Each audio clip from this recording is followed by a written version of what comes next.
Hey everyone, welcome back. I've got Minecraft running quietly in the background again, just something steady to relax to. But while the game stays calm, the story we're about to go through is anything but. Reddit has a way of showing us the rawest sides of human relationships, the love, the lies, and the heartbreak that comes when trust gets shattered. Today's story is titled, "My Wife Believed Her Best Friend's Lie That I Cheated and Left Me." When the truth came out, it was too late to save the trust. This one is a roller coaster of misplaced loyalty, manipulation, and the painful cost of believing the wrong person. My spouse was convinced by her closest friend's false claim that I was unfaithful, leading to our separation. By the time the truth surfaced, the damage to our trust was irreparable. I'm 38 and I recently finalised my divorce from my wife, Emily. We'd been a couple for 7 years, married for 3. Reflecting on it now, I realise the signs of trouble were evident early on, but I overlooked them because I was in love, or at least I thought I was. Rachel, Emily's best friend, was the embodiment of the cracks in our relationship. Have you ever met someone and instantly sensed they'd bring chaos? That was Rachel. She was brash, self-absorbed, and always craving the spotlight. From our first meeting, I felt her sizing me up, searching for a weak point to exploit, but Emily was blind to it. To her, Rachel was her lifelong confidant, the one who'd been there through thick and thin since their university days. I figured I'd put up with her for Emily's sake, thinking she was just a part of the package. But Rachel knew exactly how to stir trouble. When we started planning our wedding, things unravelled fast. I proposed to Emily after 4 years together. We were already sharing a home, so it seemed like the natural next step. She was thrilled and so was I, at least initially. Then Rachel inserted herself into the process. It began with small jabs. She called our chosen theme drab and uninspired. I brushed it off. Who cares about decor opinions? Then she griped about the menu, insisting we needed gluten-free options because most guests would want them. I doubt we had more than 3 people with dietary restrictions. Then came the kicker. Rachel demanded to lead the procession before the bridesmaids. Yes, you heard that right. She wanted her own moment to strut down the aisle. Her reasoning? I've been Emily's rock through every heartbreak and tough time. This day is about honouring the people who've supported her, not just your marriage. I thought she was joking at first. Who makes such a bold request? But Emily just went along with it. I watched her give in right there. I tried to intervene, saying to Emily, "This is our day, not Rachel's chance to steal the show. Your cousin is already the maid of honour. Isn't that enough?" Emily got defensive, accusing me of blowing things out of proportion. Meanwhile, Rachel acted as if I'd attacked her very existence. "I didn't realise your fiancé was so overbearing," she snapped. That stung. Instead of backing me up, Emily caved. "It's just one small thing," she said later. "If it makes her happy, what's the big deal?" So Rachel got her grand moment, striding down the aisle like she was the bride. I could sense my family's puzzled looks from the front row, but I clenched my jaw and posed for the pictures. I hoped that after the wedding, Rachel's influence would fade. I was wrong, spectacularly wrong. Rachel didn't step back after we tied the knot. She became even more entrenched. Whenever Emily and I discussed our plans, whether for a weekend getaway or a quiet dinner, Rachel's name would pop up like clockwork. "Oh, I already invited Rachel to come along," Emily would say. Or, "Rachel suggested we try this new cafe instead." It felt like we couldn't make a single choice without her input. I tried addressing it delicately at first. "I love that you have a great friend," I told Emily, "but Rachel's way too involved in our lives. Can we set some limits?" Emily bristled. "She's my best friend," she said. "I can't just push her away." "You don't get how much she's been there for me." Maybe I didn't. I wasn't around for their college days or past heartbreaks, but I could see that Rachel didn't respect me or our marriage, and Emily was too caught up in their friendship to notice. I wanted to believe Rachel wasn't deliberately undermining me, that she was just one of those people who couldn't take a back seat. Deep down, though, I knew better. Rachel didn't like me, plain and simple. The more she inserted herself into our lives, the more obvious it became. I don't know why I didn't take a stand sooner. Maybe I thought it wasn't worth the fight, or I was afraid of pushing Emily away. That was my mistake. By staying quiet, I let Rachel think she had free rein to meddle in our marriage. By the time I realised how deeply she dug in, it was too late. After about 2 years of marriage, Emily and I had found a rhythm. Work, date nights, lazy weekends, streaming shows. It wasn't perfect, but it was comfortable. Stable even. That is, until Rachel showed up at our doorstep, a sobbing mess as if her world had collapsed. It was a Thursday night, and we were about to make pizza and settle in for a movie.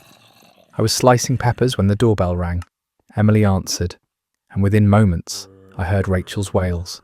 I peeked around the corner to see her clutching Emily like a lifeline, her backpack slung over her shoulder, her face streaked with tears. "He dumped me," Rachel cried. "I can't face this alone." Emily ushered her inside, shooting me a glance that said, "We'll talk soon." I stood there, knife in hand, feeling like I'd been sucked into a bad dream. Rachel collapsed onto our sofa, ranting about how her boyfriend of 3 years, Ethan, had blindsided her by ending things over a phone call, claiming they weren't a good fit. Rachel, naturally, insisted she'd been the perfect partner, and Ethan was just a cold-hearted loser. "Do you have a place to stay tonight?"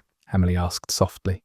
Rachel sniffled, glancing at me in the kitchen before saying, "No, I can't face my family. They'll just rub it in. And my other friends are all tied up." I had nowhere else to turn. I could see the train barreling toward us, and I wasn't thrilled. Sure enough, Emily looked at me. "Is it okay if Rachel crashes here for a bit, just until she's back on her feet?" What could I say? "No, your friend can't stay, even though she's clearly a mess." So I nodded, forcing a tight smile. "Sure, no problem." At first I tried to be understanding. Rachel was heartbroken. I got it. Breakups are rough. For the first few days, I kept my distance and let Emily deal with her. But by the end of the week, it was clear a few days was turning into an indefinite stay. Rachel wasn't just staying with us, she was taking over. Our tidy guest room, which Emily and I had kept pristine, became a disaster zone. Clothes were scattered across the floor, bed and chairs. Empty mugs and takeout containers piled up on the nightstand. It looked like a college dorm after a breakup, except Rachel was 36. She practically lived in our living room, blasting reality TV at full volume and hogging the couch. I'd come home from work to find her sprawled out in sweatpants, munching from a giant bag of popcorn while glued to some dating show. She barely acknowledged me, just muttering a quick hi between bites. The kitchen wasn't spared either. Rachel wasn't much of a cook, but that didn't stop her from using every dish we owned like she was on a cooking competition. The problem? She never cleaned up. I'd wake up to a sink full of dirty plates and half-eaten meals left on the counter. I tried raising it with Emily one evening. "I know Rachel's struggling," I said, "but she's treating our home like a hostel. It's not fair to us." Emily seemed conflicted. "I get that it's annoying, but she has nowhere else to go. She just needs a bit more time." "A bit more time," I pressed. "It's been nearly 3 weeks. How long are we supposed to deal with this?" Emily hesitated. "I'll talk to her," she said. But nothing changed. Rachel flipped the narrative, playing the victim. "I'm sorry if I'm such an inconvenience," she said dramatically, tears welling up. "I'll leave if that's what you want." Emily, of course, rushed to reassure her. "No, it's not like that at all. We just want to ensure you're doing all right." It was exasperating.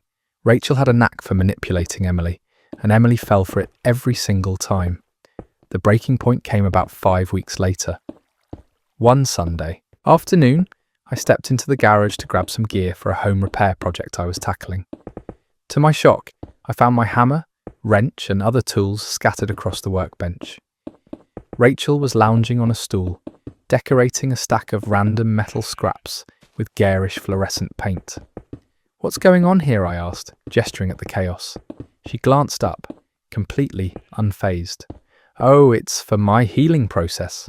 My therapist recommended a creative outlet to work through my feelings." I stared, dumbfounded. "You used my tools without asking." She gave a casual shrug. "I figured you wouldn't care." That was it. I'd reached my limit. I stormed back into the house and found Emily in the living room. "She's got to go," I said firmly. "I'm done asking." Emily looked startled by my tone. "What's wrong?" she asked. "She's treating our home like her personal art studio." "I'm over it, Emily. She needs to leave." Emily sighed, pressing her fingers to her forehead. "All right, I'll speak with her again."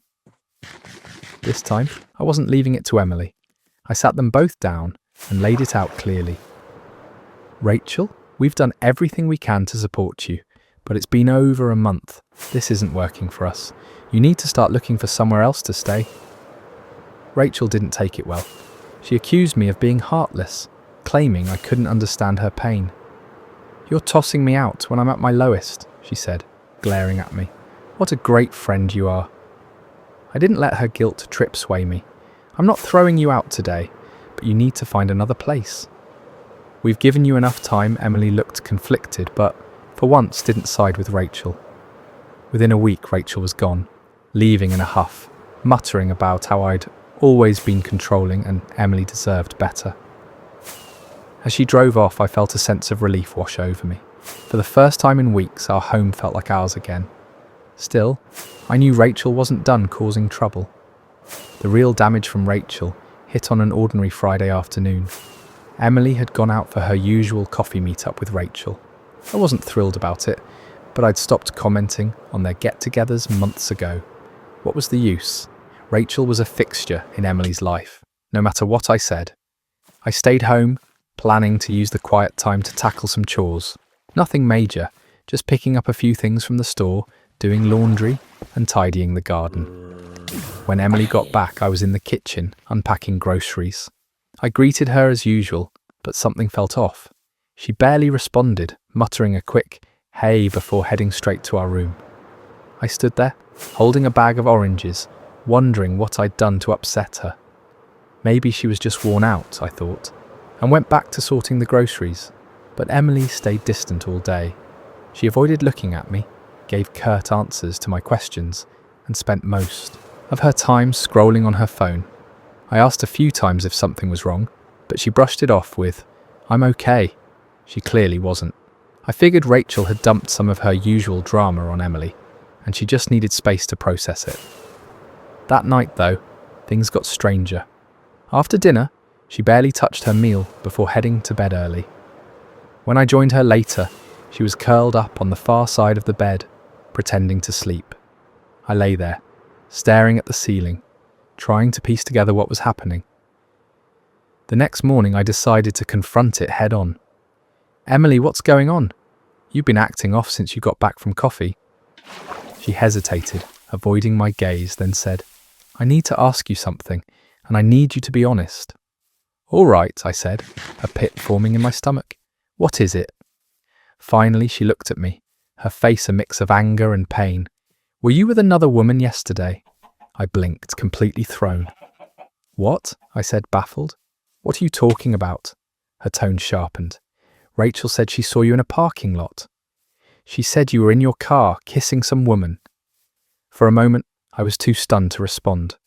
I almost laughed at how absurd it was, but the look on Emily's face stopped me cold. My shock turned to irritation. "Emily, that's nonsense. I wasn't with anyone. I was at the store." "She described your car," Emily shot back. "She said you were wearing your green jacket. She even knew the parking lot by that small shopping centre near Oak Street." I felt like I was trapped in a bad movie. "Yeah, because I was at that shopping centre," I said. "That's where the grocery store is. I wasn't kissing anyone. I was buying eggs and cereal." Emily folded her arms, glaring at me. "Then why would Rachel say she saw you?" That question stung more than anything. Not, could she be mistaken, or is there a misunderstanding? Just, why would she lie? The idea that Rachel could be lying seemed unthinkable to her. "I don't know, Emily," I said, my voice rising. "Why don't you ask her?" "Because I didn't do anything wrong, but she wasn't hearing me." "I don't know what to believe," she said quietly, shaking her head. "Rachel wouldn't make this up." That hit like a kick to the chest. She didn't know what to believe. After all we'd been through, she trusted Rachel over me. I stood up, pacing the room. "You've known me for 7 years. Do you really think I'd cheat on you? And in a parking lot of all places?" Does that even sound like something I'd do? Emily didn't answer. She just sat there, staring at her lap. I need time to think, she murmured finally, her voice barely audible. The next few days were agonizing. Emily hardly spoke to me. She moved into the spare room, saying she needed space. Every time I tried to bring it up, she shut me down. I'm not ready to talk, she'd say, or I need more time. Meanwhile, I was stuck in a haze of anger and disbelief. I couldn't stop thinking about Rachel. This was exactly the kind of chaos she revelled in. But why go this far? Why make up something so serious? Did she hate me that much? At the same time, I couldn't ignore the bigger problem, Emily's reaction. Her refusal to give me the benefit of the doubt said more about our marriage than Rachel's lie ever could. If she trusted Rachel over me, what did that mean for us? A week later, Emily packed her bags and left. She didn't even say where she was going, just that she needed to figure things out. I didn't fight her on it. By then, I was too exhausted to argue. The next day, I got a text from her. I think we should separate for now. My lawyer will send the paperwork. That was it. No conversation, no attempt to work through it, just a text and a lawyer. It felt like our entire marriage had been discarded over one ridiculous story. Part of me wanted to fight, to prove I was innocent and make Emily see the truth. But another part of me was done. If she could throw everything away so easily, maybe I didn't want to fix our marriage. Things only got worse in the weeks that followed. Our split became public, and Rachel made sure everyone heard her version of the story. Mutual friends started acting distant, avoiding me or making vague comments about figuring myself out. Even my own family started asking uncomfortable questions like, is there any truth to what they're saying? It was like living in a nightmare. Everywhere I turned, I was reminded of how quickly people could turn against you. Emily stayed silent through it all. No calls, no texts, no attempt to reach out. Just complete silence. At first, I was livid, angrier than I'd ever been. But as the weeks turned into months, the anger faded into something colder, more resolute. If Emily didn't trust me enough to have a conversation, maybe I didn't need her in my life. I wasn't going to beg for someone who didn't believe in me. Let her stay under Rachel's influence. I was done fighting for a marriage where I was always second to her so-called best friend. If this was how it was going to end, so be it. 2 months after Emily left, on a Tuesday evening, something unexpected happened. I was quietly eating dinner, browsing my phone, when a message popped up from an unknown number. It read, "Hey, this is Mia. I know Rachel made up the story about you. Can we meet?" I stared at the screen, racking my brain to place Mia. The name vaguely reminded me of a gathering Rachel and Emily dragged me to years ago. Why was she reaching out now? My first instinct was to ignore it, but the phrase, "I know Rachel made up the story," hooked me. I replied, "What story? What do you mean?" Her response came almost instantly. "The cheating thing." Rachel admitted she lied. "I have proof you should see the next." Morning, Mia and I met at a cozy cafe in the city. She was already there, sitting by the window, nervously tapping her phone. I slid into the seat across from her, a mix of curiosity and unease swirling inside me. "Thanks for coming," she said, her voice shaky. "I wasn't sure you'd even want to hear me out." "Well, I'm here," I said. "What's this about Rachel lying?" She pulled up a text thread on her phone and handed it to me. "I've known Rachel for years, but I can't stay silent after this." "You deserve to know the truth," I started reading, and my stomach churned. The messages between Mia and Rachel were jaw-dropping. Rachel. Oh my God, Emily finally ditched him. She totally bought it. LOL, Mia. "Wait, what are you talking about?" Rachel. "I told her I saw him kissing some girl in his car." Her reaction was gold. Mia. "Are you serious? Why would you do that?" Rachel. "Because he's a controlling jerk and she's too blind to see it." I was doing her a favour. I kept scrolling, my hands trembling with anger. It got worse. Rachel. "Their marriage was doomed anyway. Emily's so naive, she'll believe anything I say." Mia. "This is messed up, Rachel." Rachel. "Whatever. She's better off without him, and I'm done hearing about their perfect little life." Barf, I couldn't read any more. I handed the phone back to Mia, my jaw tight enough to ache. She really said that? I asked, my voice low. Mia nodded, looking uneasy. Yeah, she acted like it was some big win. At first, I thought she was joking, but when she started mocking Emily for being so gullible, I realised how toxic it was. I sat there, trying to wrap my head around it. Rachel didn't just lie, she deliberately sabotaged my marriage, all while laughing at Emily behind her back. She'd manipulated her so-called best friend out of spite and jealousy. Why tell me now? I asked. Why not sooner? Mia stared into her coffee. I was scared, I guess. Rachel can be a lot, but I couldn't keep this to myself anymore. It's not right, what she did to you, or to Emily. I took screenshots of the texts, and thanked Mia for coming forward. On the drive home, my mind raced. I wasn't just angry, I was livid. Livid at Rachel for being so manipulative, at Emily for falling for it so easily, and at myself for letting Rachel's influence go unchecked for so long. But above all, I felt vindicated. For months, I'd been carrying the weight of doubt, wondering what I could have done differently. Now I had proof it wasn't my fault. Rachel had set me up from the start, and Emily had played right into her hands. When I got home, my anger had cooled into something sharper, more focused. I wasn't going to lash out or confront anyone impulsively. I wanted to handle this properly. First, I forwarded the screenshots to my lawyer with a short note. This is what really happened. Let me know how we can proceed. Then I sat, staring at my phone, debating whether to contact Emily. Part of me wanted nothing to do with her.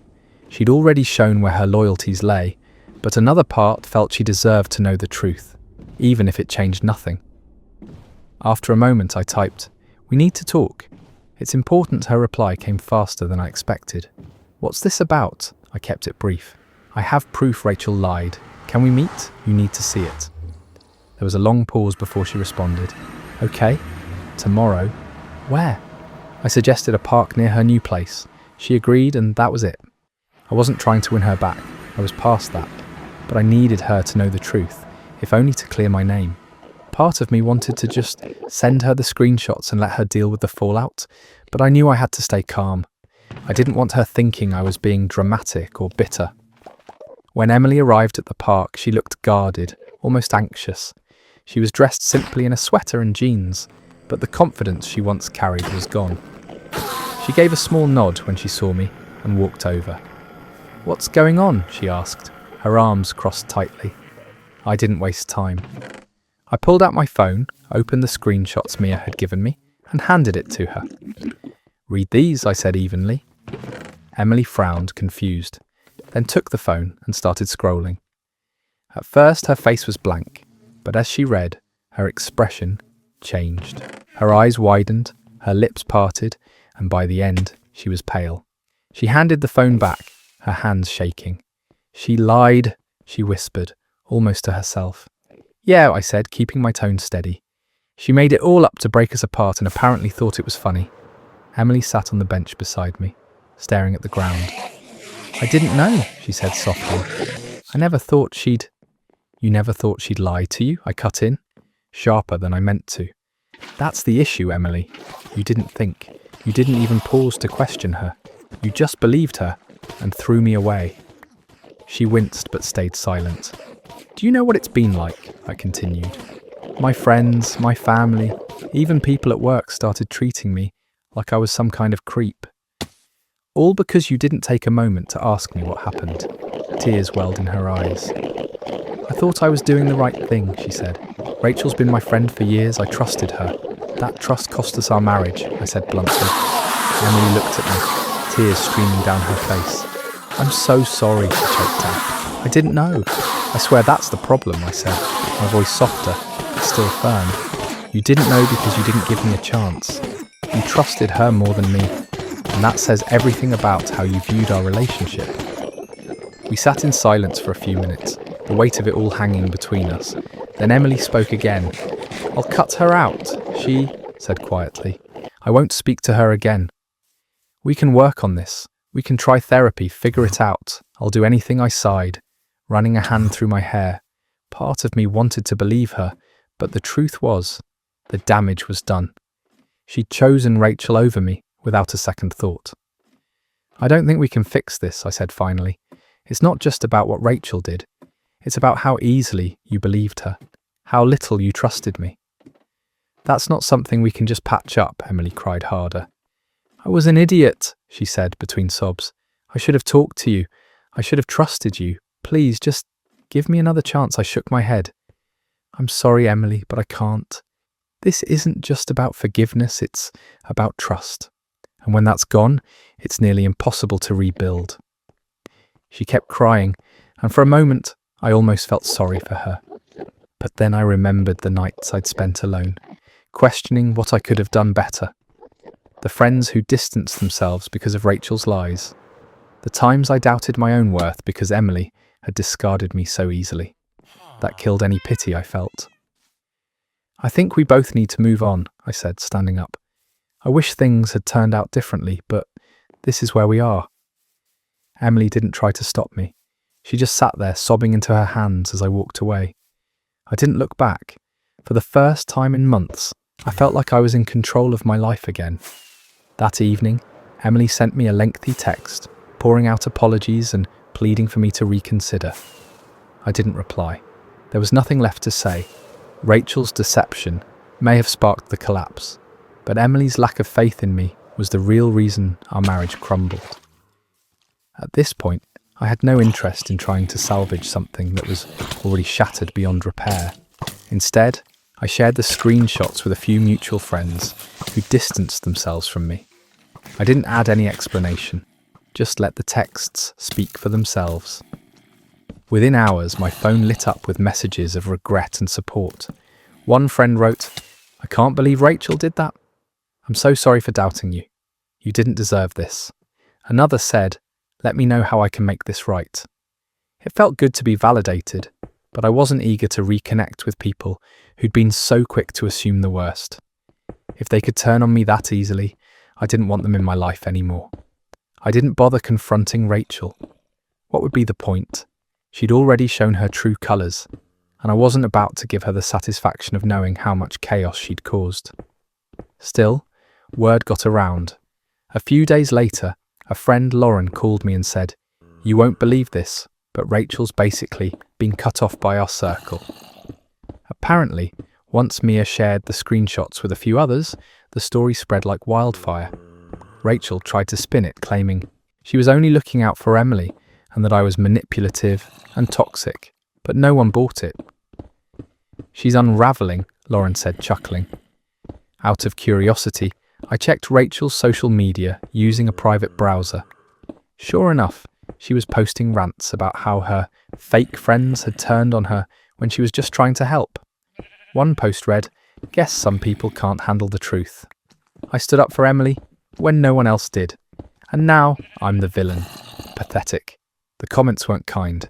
People called her out, saying things like, "You didn't help anyone, you wrecked a marriage," and "maybe take a look in the mirror before blaming everyone else."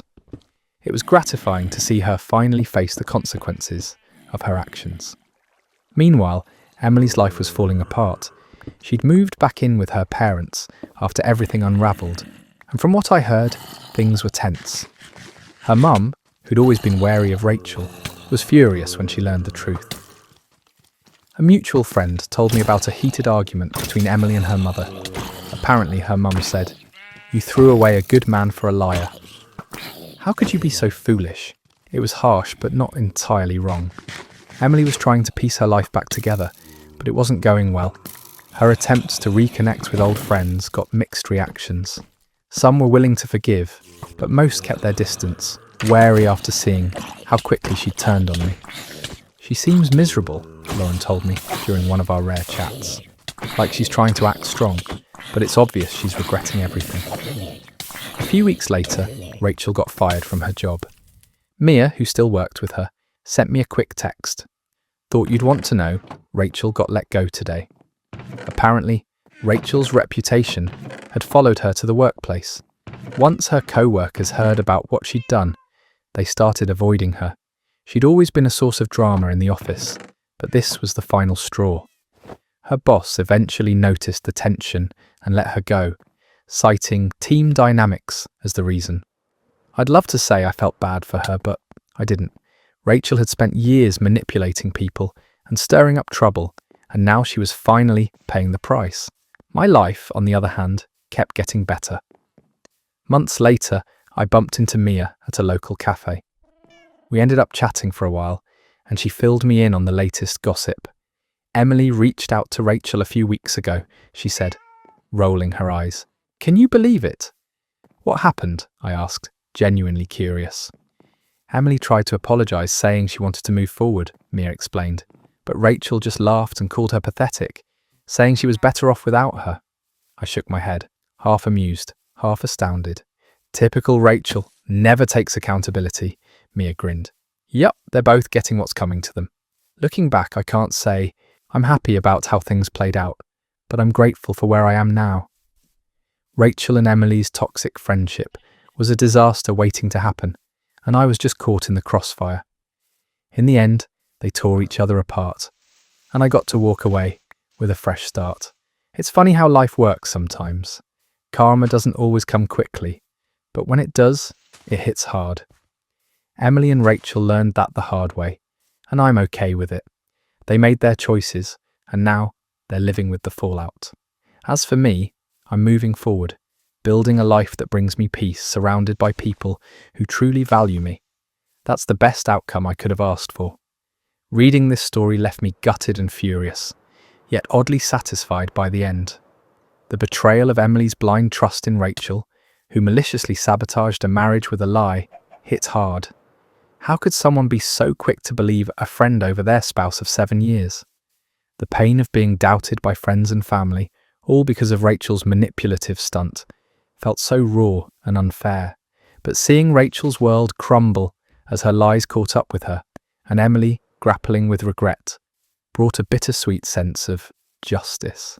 It's heartbreaking that trust was shattered so easily, but I'm glad the truth came out, and the original poster found peace, moving forward with a life free of that toxicity. And that brings us to the end of today's story. It's a tough reminder that once trust is broken, even the truth can feel like it comes too late. Lies can spread faster than facts, and the damage they do isn't always something you can repair. Thanks for sticking around with me through this one. If you enjoy these stories and want more, make sure to stay tuned. I'll be back soon with another wild tale straight from Reddit.